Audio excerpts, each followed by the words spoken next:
Puji Tuhan, apa kabar semuanya? Kami harap semua dalam keadaan baik, sehat, semuanya ada dalam pemeliharaan Tuhan. Haleluya. Sebelum kita mulai PA kita, mari sama-sama kita menyanyikan pujian ini. Alkitab yang amat mulia.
Mari kita bersatu di dalam doa. Bapa kami yang sangat baik, terima kasih kalau kami adalah umat-umat ketebusan Allah dan kami adalah umat-Mu yang memiliki janji-janji firman-Mu yang ajaib dalam hidup kami. Alkitab yang adalah terang bagi jalan kami. Haleluya. Perjanjian Allah yang kekal adanya. Ya dan amin adanya. Oleh sebab itu pada hari ini Tuhan kembali lagi kami akan merenungkan kebenaran firman-Mu. Kembali lagi kami mau belajar Tuhan lewat kebenaran firman-Mu. Berbicaralah lewat hamba-Mu Tuhan. Berikan telinga seorang murid, hati seorang hamba untuk kami dengan sungguh hati menerima firman-Mu dan melakukannya dalam hidup kami. Terpujilah nama-Mu Tuhan, kami akan siap untuk mendengar firman-Mu dalam nama Tuhan Yesus Kristus. Amin. Haleluya. Kembali lagi saudara di dalam pelajaran Alkitab Berea online. Kita masih membahas dari pengakuan iman pertama gereja kita, pengakuan iman GPDI. Yang pertama yaitu kami percaya bahwa Alkitab adalah firman Allah yang diilhamkan oleh Roh Kudus, terdiri dari 66 buku, Kejadian sampai dengan Wahyu. Dan sebagaimana yang sudah kita bahas, dari pengakuan iman pertama ini adalah satu upaya untuk melihat atau juga membuktikan bahwa di dalam Alkitab terdapat keutuhan tema-tema yang dibicarakan dari kitab pertama yaitu Kejadian sampai dengan Wahyu itu. Dan sebagaimana yang sudah kita bahas di dalam waktu-waktu lalu dari Perjanjian Lama, maka begitu jugalah kita sediakan waktu untuk melihat tema-tema sentral di dalam Perjanjian Baru. Karena tema-tema sentral Perjanjian Baru pun adalah tema-tema yang juga dibahas di dalam Perjanjian Lama. Maka dengan sendirinya kita dapat melihat satu keutuhan dari pewahyuan Tuhan itu dan menjadi bukti bagi kita bahwa Alkitab sebagai redaksi dari pewahyuan Tuhan itu adalah satu berita yang berkesinambungan dan terus meneguhkan berita dari pemberitaan tentang Tuhan sendiri untuk mengenal siapakah Dia, ya, sejauh tentu yang dapat dibuka bagi kita, yang dibukakan untuk kita, dan juga apakah yang dikerjakannya, yang semuanya tentu ditujukan untuk manusia, untuk kita. Nah, di dalam Perjanjian Baru kita sudah membahas 3 tema, saudara, tentang sentralitas Allah, lalu sentralitas Kristus, dan sentralitas kerajaan. Nah, hari ini untuk melanjutkan pembahasan yang minggu lalu ketika kita sudah melihat sentralitas kerajaan dari tulisan-tulisan Injil, maka saya akan membawa kepada saudara satu tema tentang kerajaan ini dari tulisan-tulisan Paulus, dari surat-surat Paulus. Walaupun sebenarnya selain surat Paulus dan juga Injil masih ada kategori lain ya di dalam Perjanjian Baru, yaitu surat-surat umum.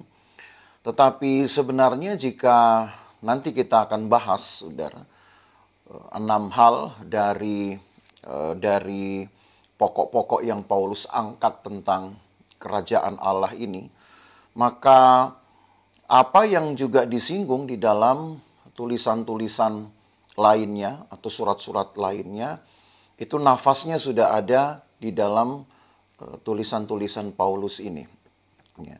Jadi untuk tema tentang kerajaan, di dalam tulisan-tulisan Paulus terdapat 13 kali disebutkannya, gagasannya.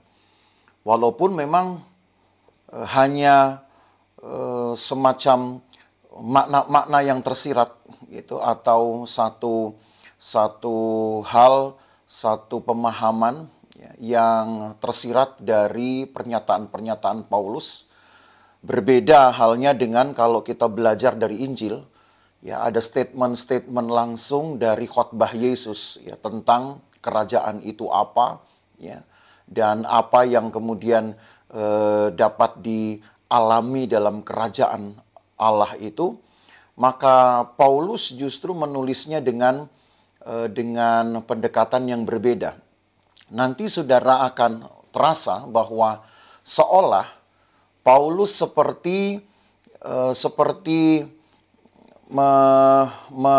meyakini atau menganggap bahwa orang-orang yang mendengar pemberitaannya atau membaca surat-suratnya itu sudah memahami dengan baik apa itu kerajaan Allah.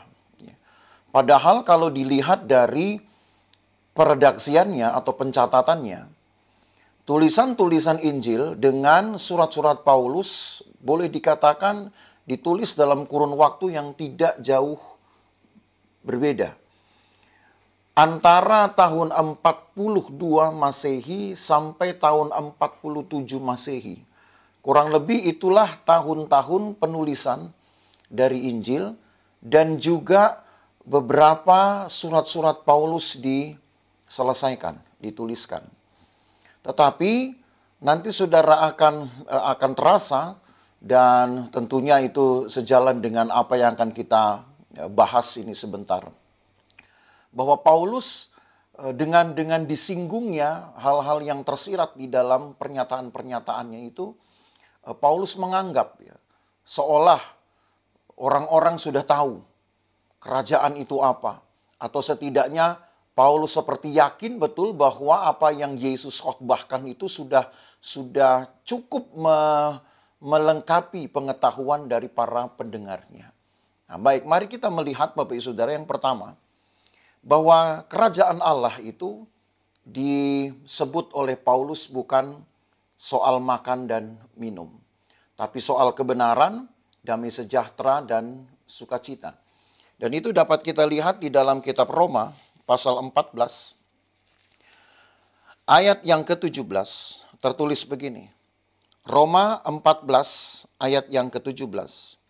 Sebab kerajaan Allah bukanlah soal makanan dan minuman, tetapi soal kebenaran, damai sejahtera, dan sukacita oleh Roh Kudus. Pernyataan ini sebenarnya merupakan sebuah koreksi terhadap orang-orang yang keliru membayangkan kerajaan berhubungan dengan pantangan-pantangan makanan. Kalau Bapak Ibu Saudara menelusurinya mulai dari ayat 1 dari pasal 14 ini, maka saudara dapat menemukan di sana. Mari kita baca dari ayat 1, saudara ya. Terimalah orang yang lemah imannya tanpa mempercakapkan pendapatnya. Yang seorang yakin bahwa ia boleh makan segala jenis makanan, tapi orang yang lemah imannya hanya makan sayur-sayuran saja. Siapa yang makan, janganlah menghina orang yang tidak makan. Dan siapa yang tidak makan, janganlah menghakimi orang yang makan. Sebab Allah telah menerima orang itu. Dan ternyata bukan hanya masalah makanan saja. Walaupun pernyataan yang ditulis oleh Paulus di dalam ayat 17, bahwa kerajaan Allah bukan soal makan dan minum. Tetapi juga hal-hal lain yang dapat memecah belah kerajaan itu. Yaitu contohnya kita ke ayat yang ke-5. Ya, masih di Roma 14. Yang seorang menganggap hari yang satu lebih penting daripada hari yang lain. Tetapi yang lain menganggap semua hari sama saja. Hendaklah setiap orang benar-benar yakin di dalam hatinya. Siapa yang berpegang pada suatu hari yang tertentu, ia melakukannya untuk Tuhan. Dan siapa makan, ia melakukannya untuk Tuhan. Sebab ia mengucap syukur kepada Allah. Dan siapa tidak makan, ia melakukannya untuk Tuhan. Dan ia juga mengucap syukur kepada Allah. Jadi Paulus tidak berusaha membuat satu ketetapan khusus tentang makanan di sini. Hanya memberikan atau menyadarkan orang-orang yang sudah bereaksi terhadap Injil. Baik itu melalui ajaran-ajaran Yesus dan ajaran-ajaran para rasul. Karena ketika Yesus naik ke sorga, tentu pengajaran selebihnya diemban oleh para rasul. Nah, orang-orang yang sudah mulai menaruh perhatian kepada Injil, sementara Injil bekerja untuk membenarkan mereka, ya, untuk mengubahkan hidup mereka, tentu ada sebuah proses, saudara, yang membuat mereka harus menyesuaikan diri dengan pengetahuan mereka tentunya. Apa yang tidak boleh, apa yang boleh. Dan itu ada satu orang atau beberapa orang yang memerlukan waktu yang cukup lama untuk dapat menyesuaikan hidupnya sehingga dia benar-benar berpadanan dengan Injil Kristus dan tuntutan-tuntutannya. Di dalam proses itu, saudara, ada beberapa orang yang mungkin pertumbuhannya cepat.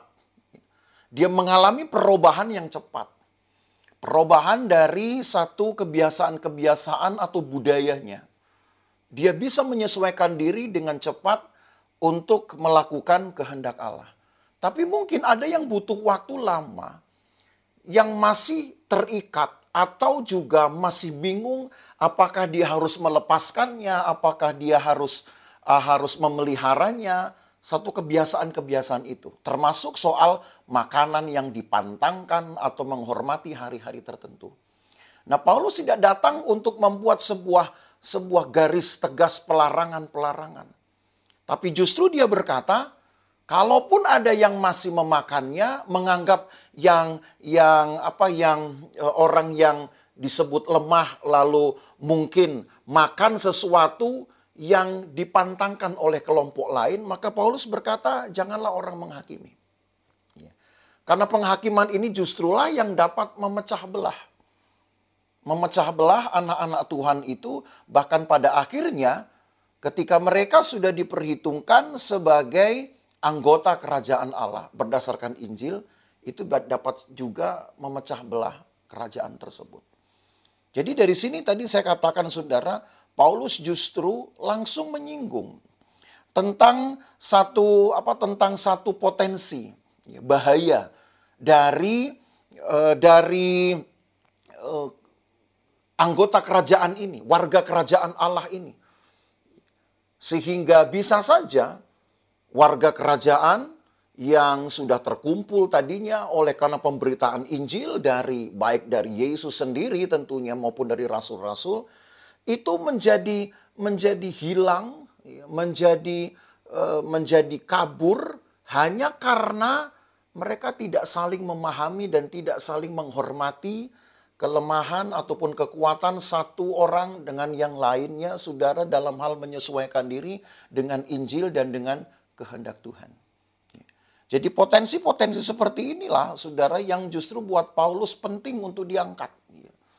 Bahwa kerajaan Allah bukan soal makan dan minum, bukan soal menghormati hari, artinya secara garis besar boleh saya katakan dapat disimpulkan bahwa kerajaan Allah itu tidak hanya bicara soal tradisi-tradisi atau budaya-budaya atau bias-bias dari bawaan pengajaran turun-temurun.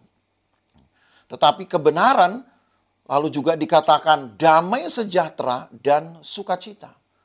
Jadi kalau setiap anggota kerajaan, warga kerajaan yang sudah direkrut berdasarkan Injil itu dapat saling memberi damai, dapat juga mengusahakan sukacita dan saling menjaga kebenaran, maka itu oleh Paulus dinyatakan sebagai kerajaan Allah yang sudah datang atau kerajaan Allah yang terbina, yang sudah mengumpulkan orang-orangnya untuk hidup bersama dengan Tuhan. Pada akhirnya nanti tentu ketika kita akan bahas poin terakhir, kerajaan Allah ini pun akan bersifat masa yang akan datang. Dan disitulah nanti Paulus akan menguncinya. Jadi yang penting tiap-tiap orang sebagai warga kerajaan Allah itu yang sudah ditangkap, direkrut oleh karena Injil. Usahakanlah damai, usahakanlah sukacita tanpa harus menghakimi dan merasa satu dengan yang lain lebih utama atau lebih penting.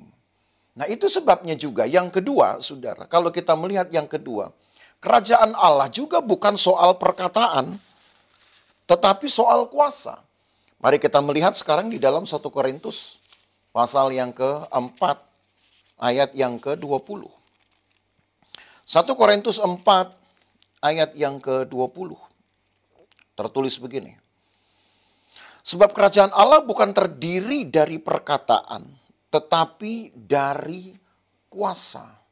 Nah kalau saudara ikuti kembali, saudara telusuri dari ayat 14. Maka kita dapat menemukan di sana bahwa Paulus sedang menyinggung atau membicarakan orang-orang yang merasa fasih bicara. Jadi ini ada kaitannya dengan kitab Roma tadi. Mereka menganggap lebih utama, lebih unggul karena mereka sudah menganggap diri mereka lebih maju. Sehingga dari kemajuan-kemajuan itu mereka dapat saja mempengaruhi orang, lalu menghakimi orang yang kemajuannya tidak secepat orang lain. Karena kefasihannya bicara. Nah itu sebabnya Paulus sekarang kepada jemaat di Korintus seperti menambahkan dan memang menambahkan satu pernyataan tentang kerajaan Allah tema tentang kerajaan Allah ini bukan hanya sekedar kefasihan bicara, tetapi ketundukan. Ketundukan hidup dan penyesuaian hidup sesuai dengan kehendak Allah. Kalau kita lihat ayat 14, mari kita baca dari ayat 14, saudara. 1 Korintus 4, ayat 14.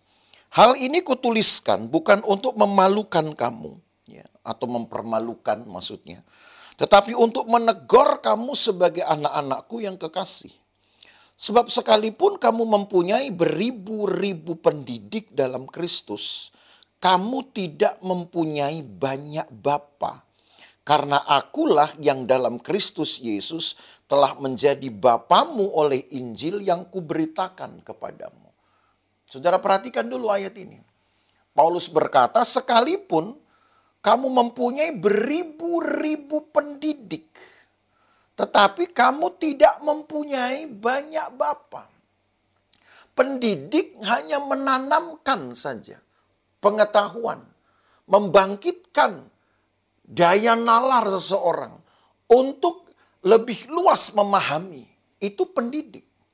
Tetapi Bapa mempunyai pendekatan yang lain. Pendekatannya itu ditulis kemudian saudara di dalam ayat 16. Sebab itu aku menasihatkan kamu, turutilah teladanku. Justru itulah sebabnya aku mengirimkan kepadamu Timotius yang adalah anakku yang kekasih dan yang setia dalam Tuhan. Ia akan memperingatkan kamu akan hidup yang kuturuti dalam Kristus Yesus seperti yang kuajarkan di mana-mana dalam setiap jemaat. Tetapi ada beberapa orang yang menjadi sombong karena mereka menyangka bahwa aku tidak akan datang lagi kepadamu. Jadi rupanya pendidik-pendidik ini mungkin merasa karena tidak ada lagi yang lebih di atas mereka yang bisa mengontrol, dalam hal ini Paulus tentunya. Maka mereka dapat, sekalipun mereka dapat menurunkan semacam pemahaman, pengertian, dan bahkan membangkitkan daya nalar untuk lebih luas memahami, itu mereka bisa lakukan dengan satu arogansi, sikap arogan, sombong. Karena mungkin mentang-mentang tidak ada yang mengontrolnya, tidak ada yang lebih tinggi dari dia, maka dia bisa melakukan apa saja, mengajar bahkan dengan keangkuhannya. Dan buat Paulus, itu yang tidak perlu diturunkan. Makanya Paulus katakan, mengapa perlu sifat kebapaan atau hati bapa, bukan hanya pendidik. Karena Paulus menyatakannya di dalam dirinya. Tentu ini adalah kehendak Tuhan. Karena Paulus menuliskannya itu di dalam satu pewahyuan dan kehendak Tuhan. Di dalam satu pengaruh dari Roh Kudus. Bahwa teladan yang sudah Paulus turunkan kepada Timotius. Sehingga Timotius disebut seorang yang setia. Dan juga bisa menurunkan keteladanan yang sama. Keteladanan yang tentu di dalam bagian lain, di dalam ayat-ayat lain nanti saudara akan tahu. Yaitu kata kerendahan hati, ketundukan. Itulah yang juga menjadi prioritas Paulus, yang diutamakan. Bukan hanya sekedar pendidik yang punya kemampuan untuk membuat orang pintar atau membuat orang tahu banyak. Tapi juga orang yang dapat mengajarkan satu sikap hidup. Nah itu sebabnya mengapa muncul kalimat bahwa kerajaan Allah bukan hanya sekedar perkataan. Artinya bukan kefasihannya, bukan banyak ilmunya. Ya. Bukan kepandaian-kepandaian secara keilmuan. Tetapi ketundukan. Sebab apa artinya saudara pengetahuan yang banyak, apalagi kita belajar untuk mengenal firman Tuhan, tetapi tidak menghidupi firman Tuhan itu. Kita belajar untuk mengenal Yesus, mengenal firman Allah, pribadi Allah, tetapi kita tidak mewarisi sifat-sifat Allah. Maka itu pun bagi Paulus tidak ada artinya. Keteladanan Bapa keteladanan seorang bapak ditambah dengan kemampuan seorang pendidik, itulah yang diutamakan. Itulah sebenarnya yang disebut dengan kerajaan Allah. Jadi orang-orang yang sudah dimatangkan oleh Injil, itu makanya Paulus tidak lagi bicara soal Injil. Tadi saya katakan Paulus sepertinya sudah menganggap semua pembaca surat-suratnya adalah orang yang sudah tahu kerajaan Allah itu apa. Jadi Paulus langsung menyinggung saja semua hal yang berkaitan dengan Injil ini.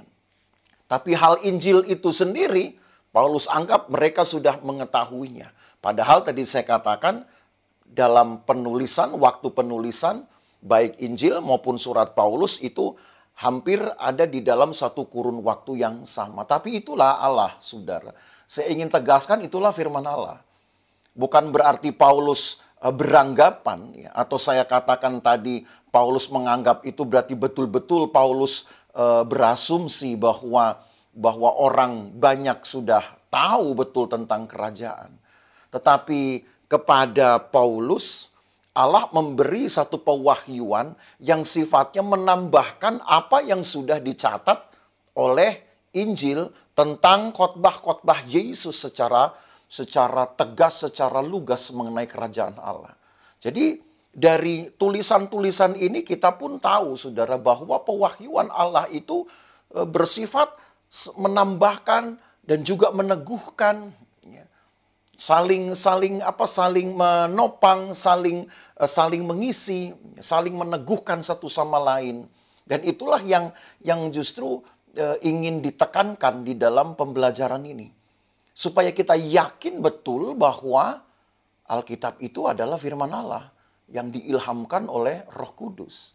Walaupun terdiri dari 66 buku, tapi ini datang dari satu kehendak yang sama. Dari satu hati yang sama, pikiran yang sama untuk manusia. Nah, kembali kepada catatan Paulus ini. Maka orang-orang yang disebut ada di dalam kerajaan Allah atau warga kerajaan Allah setelah direkrut oleh Injil, ya, setelah mereka berespon terhadap Injil, maka hal berikutnya mereka harus belajar untuk menghidupi Injil itu, dan mereka mencoba untuk juga meneladani kehidupan dari Yesus dan rasul-rasul, tentunya rasul-rasul yang benar. Nah, inilah tekanan dari tulisan Paulus. Jadi kalau tadi yang pertama yang ditekankan itu adalah jangan menghakimi, jangan sok jago, jangan menganggap kemajuan-kemajuan yang lebih cepat itu adalah lebih unggul, dan orang-orang yang mungkin kemajuannya tidak secepat orang lain itu berarti orang-orang tertinggal, tidak juga. Justru harus saling menopang. Nah, maka yang kedua, Paulus tekankan, orang-orang yang sudah menjadi warga kerajaan Allah jangan sampai merasa lebih pintar dan kemudian dengan sombong ingin menunjukkan kepintarannya dan menghitung jumlah keberhasilannya dengan berapa yang sudah bisa di-upgrade pengetahuannya. Tetapi kalau ketundukannya kurang, saudara, maka pengetahuan itu pun tidak ada artinya. Yang ketiga, ketika Paulus sudah bicara banyak tentang ketundukan hidup sebagai respon terhadap panggilan masuk ke dalam kerajaannya itu, maka di 1 Tesalonika 2 ayat 12, mari kita ke 1 Tesalonika pasal yang kedua, ayat yang ke-12. Paulus menyebut begini, 1 Tesalonika 2 ayat yang ke-12. Dan meminta dengan sangat supaya kamu hidup sesuai dengan kehendak Allah yang memanggil kamu ke dalam kerajaan dan kemuliaannya. Sekarang hidup bukan hanya mengikuti teladan dari Injil, teladan dari rasul-rasul, tapi juga mengikuti kehendak Allah atau mencari kehendak Allah. Jadi ini tentu perlu satu pergumulan, waktu secara khusus untuk merenungkan firman Tuhan itu, saudara. Hal yang hilang boleh saya katakan di dalam kehidupan umat pilihan Allah di masa perjanjian lama. Sekalipun ada satu suara kerinduan yang dilantunkan oleh tokoh-tokoh tertentu. Sebutlah yang kita kenal Daud. Yang selalu rindu untuk merenungkan firman Tuhan. Bahkan rindu untuk ada di dalam bait Tuhan walaupun bait Tuhan itu belum ada. Bait Tuhan baru dibangun oleh anaknya. Bait Tuhan jadi, diresmikan, Daud sudah meninggal. Jadi apa yang ditulis oleh Daud itu hanya berupa impian-impian atau kerinduan-kerinduan. Tapi itu sudah cukup untuk menunjukkan dari sekian banyak jumlah umat pilihan Tuhan ini yang terkumpul di satu bangsa yang juga disebut dalam Alkitab yang nama Tuhan ada di atasnya. Bangsa yang atasnya namaku disebut. Siapa lagi kalau bukan Israel, saudara. Dari sekian banyak orang ini yang melalaikan satu panggilan untuk merenungkan firman Tuhan, masih ada. Sebutlah beberapa gelintir orang yang merindukannya. Walaupun pada akhirnya kerinduan itu belum dapat mempengaruhi banyak orang. Belum dapat mempengaruhi secara menyeluruh. Tapi setidaknya, saudara, apa yang pernah disuarakan, diucapkan oleh orang-orang tertentu dari umat pilihan ini, dilanjutkan oleh seorang yang kemudian kita kenal sebagai seorang rasul yang sangat berani, yang tadinya anti terhadap Kristus, tapi kemudian dia hidup bahkan mati pun untuk Kristus. Sehingga di dalam tulisan ini 1 Tesalonika 2, lagi-lagi kalau saudara membaca dari ayat awal, saudara, maka saudara akan temukan apa yang menjadi orientasinya. Mari kita lihat dari ayat 1. Kamu sendiri pun memang tahu, saudara-saudara, bahwa kedatangan kami di antaramu tidaklah sia-sia. Tetapi sungguh pun kami sebelumnya seperti kamu tahu telah dianiaya dan dihina di Filipi. Namun dengan pertolongan Allah kita, kami beroleh keberanian untuk memberitakan Injil Allah kepada kamu dalam perjuangan yang berat. Sebab nasihat kami tidak lahir dari kesesatan atau dari maksud yang tidak murni dan juga tidak disertai tipu daya. Sebaliknya karena Allah telah menganggap kami layak untuk mempercayakan Injil kepada kami, karena itulah kami berbicara. Bukan untuk menyukakan manusia, melainkan untuk menyukakan Allah yang menguji hati kita. Jadi ini tidak lain pada akhirnya. Paulus sedang menyatakan satu etika di dalam berkerajaan itu. Yaitu belajarlah untuk menyukakan hati Allah. Bukan menyukakan manusia. Maka bagaimana caranya? Ya lakukanlah kehendak Allah. Bukan melakukan kehendak manusia. Bukan melakukan kehendak orang-orang yang kita hormati. Walaupun itu juga perlu. Tapi bukan berarti kita harus menggantungkan hidup kita kepada mereka. Mungkin mereka punya segalanya yang membuat kita bisa bertahan hidup. Tapi yang perlu kita tahu, mereka pun, kalaupun mereka dapat menyokong hidup kita, hidup saudara, tapi mereka juga sebenarnya karena Allah lah mereka dapat bertahan hidup. Dan menikmati semua yang mereka punyai. Kalau tidak, Allah angkat, Allah cabut apa yang mereka punyai, maka tentu mereka tidak akan bisa lagi menjadi sandaran hidup bagi banyak orang. Bagi saudara, bagi saya juga. Jadi itu yang ingin ditegakkan oleh Paulus di sini. Bahwa orang-orang yang sudah masuk di dalam kerajaan Allah, lagi-lagi setelah meresponi Injil, terekrut dia oleh karena mempercayai Injil. Selebihnya apa? Lakukan kehendak Allah. Kalau tadi yang pertama, jangan menghakimi. Jangan sok tunjuk jago. Yang kedua apa? Jangan hanya sekedar merasa pintar dan sudah merasa cukup mampu untuk mengupgrade orang lain. Kesombongan itu pun pada akhirnya bisa menjatuhkan. Justru yang penting adalah kerendahan hati. Nah sekarang yang ketiga, ditambahkan lagi oleh Paulus, yaitu satu aspek-aspek etisnya. Belajarlah untuk menyukakan hati Allah.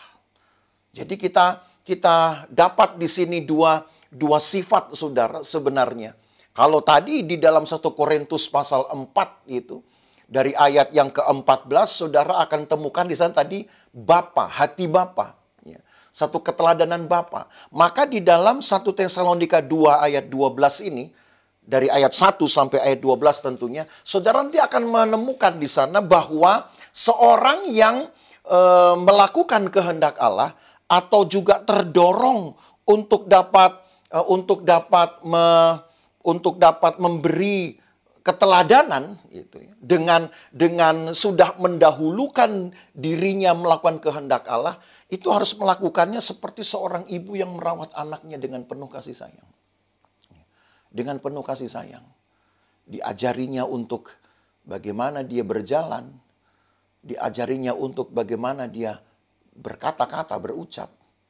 Pelan-pelan diajarinya untuk bagaimana dia bisa menulis. Kemudian nanti pelan-pelan lagi diajarinya untuk bagaimana menyebutkan, bagaimana menghitung. Sampai akhirnya pengetahuan anak itu semakin lama semakin banyak. Maka peran ibu besar di sana. Jadi ada peran bapak, ada peran ibu. Dan itu semua adalah proses, saudara. Jadi Paulus lebih tendensi kepada prosesnya. Kalau di dalam Injil, khotbah-khotbah Yesus itu bicara tentang reaksi langsung, percaya, terima, bertobat.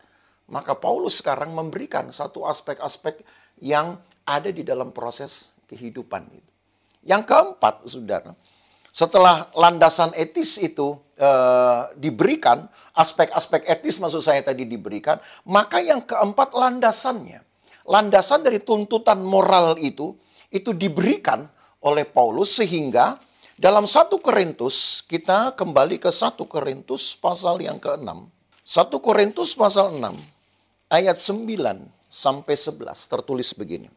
Atau tidak tahukah kamu bahwa orang-orang yang tidak adil tidak akan mendapat bagian dalam kerajaan Allah? Janganlah sesat.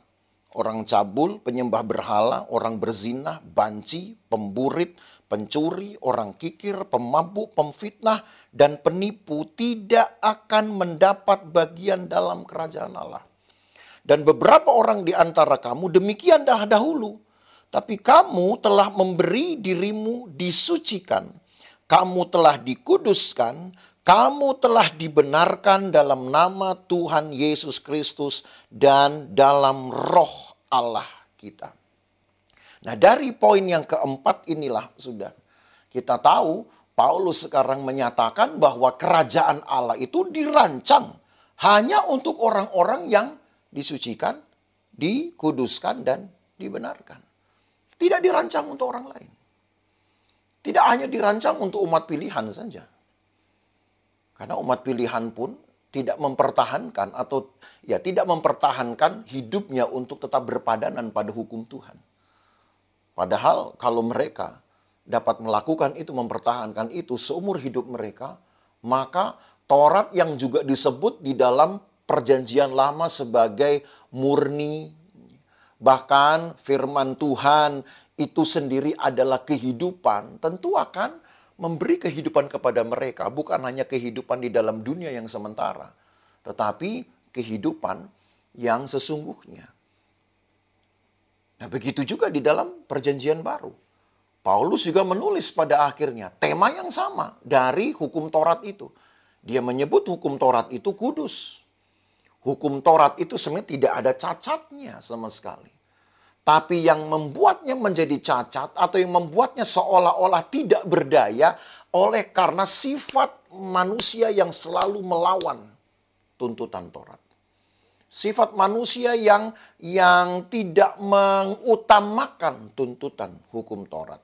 Dan itu sudah dicontohkan oleh bangsa Israel. Nah itu sebabnya saudara, Paulus memperjelas sekarang bahwa kerajaan Allah itu dan warga kerajaan Allah adalah orang-orang yang harus mengutamakan ini. Keinginan untuk disucikan, dikuduskan, dan dibenarkan. Dan bukankah ini juga proses?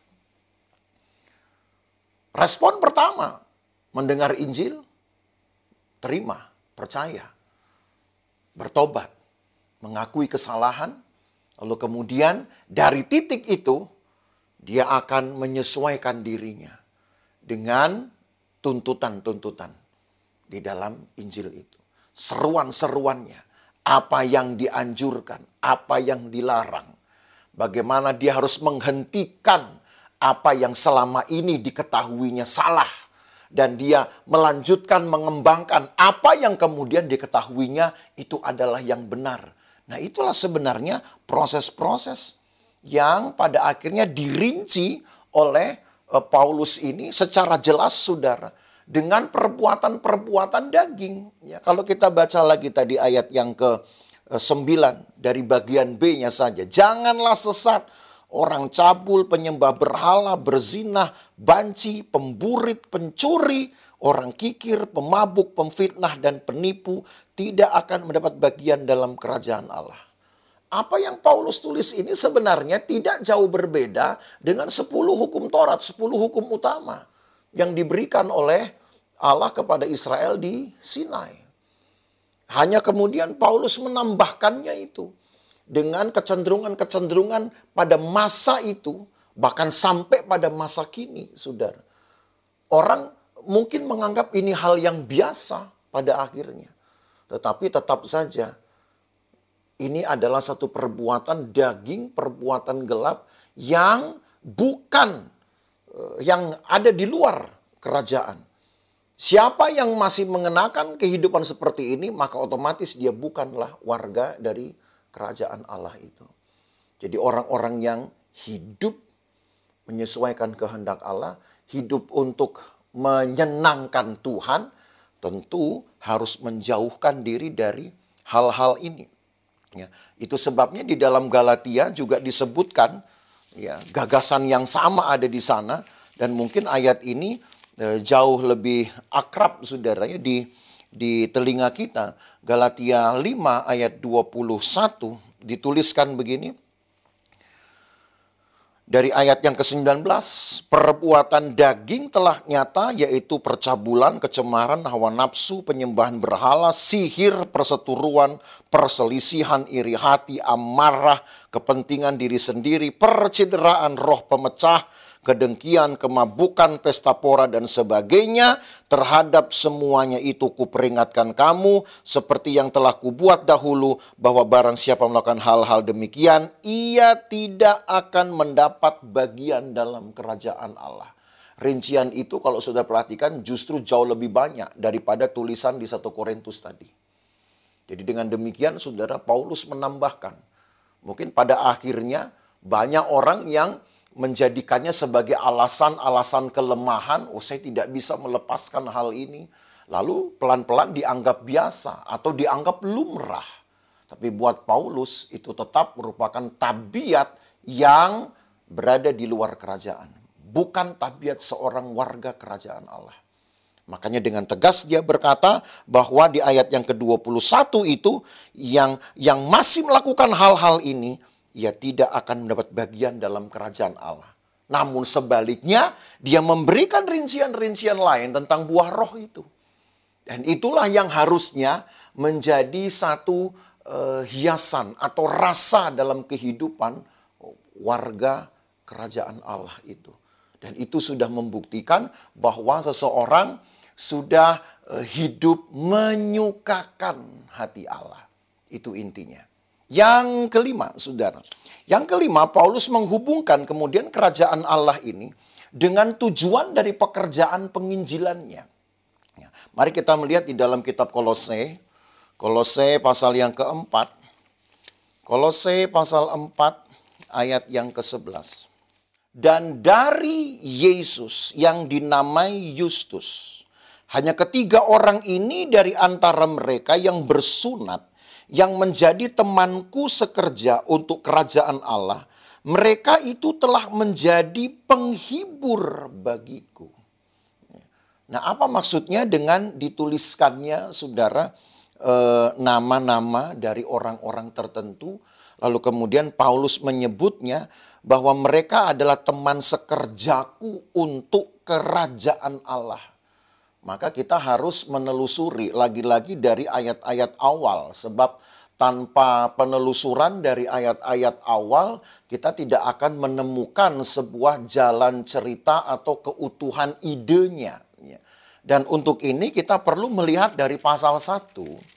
Kolose pasal 1 ayat 13 dan ayat 14.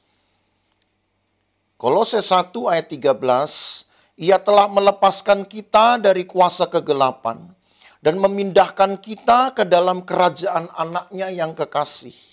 Di dalam dia kita memiliki penebusan kita, yaitu pengampunan dosa.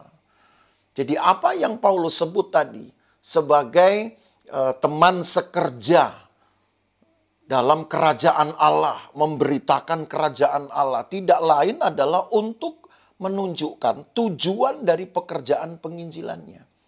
Apa itu? Yaitu di dalam ayat yang ke-13 ini. Ia telah melepaskan kita dari kuasa kegelapan. Siapakah Injil itu? Tidak lain, dia adalah Yesus sendiri. Baik itu disebut Injil, baik itu disebut sebagai Sang Firman. Nantinya kita akan membahas juga tentang siapakah itu firman yang disebut dengan logos. Nanti kita akan membahas mungkin dalam 2 episode ke depan, saudara. Dan itu tidak lain adalah Yesus sendiri. Yang dengan kekuatannya dapat menghadirkan segala sesuatu yang dapat kita lihat dengan mata kita. Dan Yesus itulah, saudara, yang dikatakan ayat 13, telah melepaskan kita dari kuasa kegelapan dan memindahkan kita ke dalam kerajaan anaknya yang kekasih. Luar biasa. Siapa yang dapat memindahkan seseorang dengan begitu mudahnya? Saudara. Memindahkan seseorang yang sudah terikat, tadinya diikat menjadi warga dari kerajaan lain. Dan sebutlah itu adalah kerajaan kegelapan, karena kita sedang bicara ini dari dilepaskannya seseorang dari kuasa kegelapan. Berarti ini satu kekuatan lain. Dan memang kegelapan itu, iblis itu juga memiliki kerajaannya. Tapi tentu kerajaan yang dipunyai oleh iblis, bahkan siapapun juga, tidak akan lebih berkuasa daripada kerajaan Allah. Dan kita sudah bahas itu di dalam Injil. Karena kerajaan Allah berpusat pada Allah. Jadi kalau kerajaan Allah berpusat pada Allah, maka tidak ada wilayah yang lebih besar, bahkan kurang besar wilayah kalau hanya sekedar bumi. Sebab alam semesta ini pun pada akhirnya juga masih mencakup dari Allah. Sebab alam semesta pun ada karena Allah. Jadi tidak akan ada yang memang lebih berkuasa, lebih besar dari Allah. Tidak akan ada yang lebih kuat dari kerajaan Allah. Dan karena Allah yang kuat, Allah itu adalah pengada segala sesuatu, maka dengan kekuasaannya pun mudah untuk dia memindahkan seseorang dari kegelapan kepada kerajaan anaknya yang kekasih. Nah, dari sini pun saudara kita akan melihat satu kenyataan, satu bukti. Nanti di dalam tulisan-tulisan Yohanes, saudara akan tahu bahwa Yohanes pun pernah berkata, kalau bukan karena Yesus sendiri yang membawa orang itu kepada Bapa, maka dia tidak akan pernah, saudara, mengenal kebenaran. Jadi ada dua kekuatan bekerja, dua hal bekerja. Pertama, Injil bekerja untuk membangkitkan rasa bersalah seseorang. Dan kemudian dari rasa bersalah itu ada pengakuan, ada permohonan ampun. Lalu kemudian dari permohonan ampun itu ada reaksi untuk menghentikan semua yang salah, menghentikan semua yang tidak berkenan, dan dia belajar untuk cari tahu apa yang berkenan. Itu pekerjaan dari Injil itu sendiri. Tetapi dari Allah sendiri, Allah Bapa, itu sudah mengerjakan juga di dalam hati orang itu, saudara. Untuk dapat menyediakan dirinya, ya, untuk disediakan, boleh saya katakan. Satu keinginan untuk mencari Yesus. Sebab kalau di dalam diri seseorang tidak ada kemauan, maka tentu tidak akan pernah berhasil seseorang untuk mengenal Allah. Jadi artinya karena Yesuslah, karena firman, seorang dapat mengenal Allah, tetapi itu pun harus dikerjakan oleh Allah juga di dalam hidup kita untuk menimbulkan satu pilihan-pilihan dari sekian banyak rasa. Mungkin ada rasa bersalah, mungkin juga ada acuh tak acuh. Bisa saja mungkin ada keinginan untuk memperbaiki, tapi ada juga mungkin keengganan. Nah, pilihan-pilihan ini sebenarnya Allah juga lah yang menyediakan di dalam hidup kita, saudara. Jadi itu yang saya katakan, dua kekuatan ini bekerja. Ya, tentu datang dari Allah juga. Karena tadi saya katakan semuanya adalah Allah, firman itu juga adalah Allah. Jadi Yohanes berkata, kalau Allah tidak membangkitkan seseorang itu untuk mengenal Yesus atau butuh Yesus, maka seseorang pun tidak akan pernah datang kepada Tuhan dan tidak dapat mengenal kebenaran. Mungkin untuk itulah, karena itulah, maka umat Tuhan ini, umat pilihan Tuhan ini, bangsa Israel, tidak dapat mengenal Tuhannya dengan baik. Tidak dapat bahkan hidup bersama dengan Tuhan yang telah hadir bersama dengan mereka di dalam sejarah dengan baik. Jadi rupanya Bapak Ibu Saudara, ketika Paulus menyinggung tentang teman-teman sekerja, ya, bagi kerajaan Allah itu tidak lain adalah dia menyatakan tujuan dari pekerjaan Injilnya itu. Bahwa Injilnya itu yang sudah menghasilkan kekuatan untuk memindahkan seseorang dari kegelapan kepada kerajaan anak yang kekasih, supaya di dalamnya kemudian dikerjakan yang lain. Apa itu? Ayat 14. Di dalam Dia kita memiliki penebusan kita, yaitu pengampunan dosa. Nah, penebusan inilah saudaranya akan mengerjakan nanti satu proses pembaruan, ya, satu proses puncaknya nanti adalah kesempurnaan. Ya, itulah yang Paulus maksudkan. Yang terakhir, saudara, kita akan membahas tentang kerajaan Allah ini berhubungan dengan kerajaan masa depan. Mari kita melihat 2 Tesalonika pasal 1. 2 Tesalonika pasal 1 ayat yang kelima tertulis begini. 2 Tesalonika pasal 1 ayat kelima, suatu bukti tentang adilnya penghakiman Allah yang menyatakan bahwa kamu layak menjadi warga kerajaan Allah. Kamu yang sekarang menderita karena kerajaan itu. Jadi kalau sudah bicara mengenai penghakiman Allah, maka itu tentu adalah satu masa yang akan datang, tapi menunggu masa itu dikatakan kamu menderita karena kerajaan. Jadi dibangkitkan jugalah sebuah pengetahuan, dibangkitkan jugalah pada akhirnya sebuah kesadaran, ya, permakluman.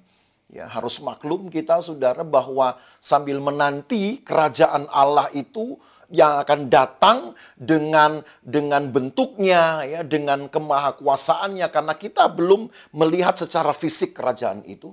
Makanya dibahasakanlah kerajaan Allah itu seperti yang sudah kita bahas di dalam 5 poin yang pertama itu. Sambil menunggu kerajaan Allah itu secara konkret nanti, tapi itu masih masa yang akan datang. Kita belum tahu kapan. Tapi yang jelas bahwa kalau Yesus ada di dalam hati kita, kerajaan itu sudah ada.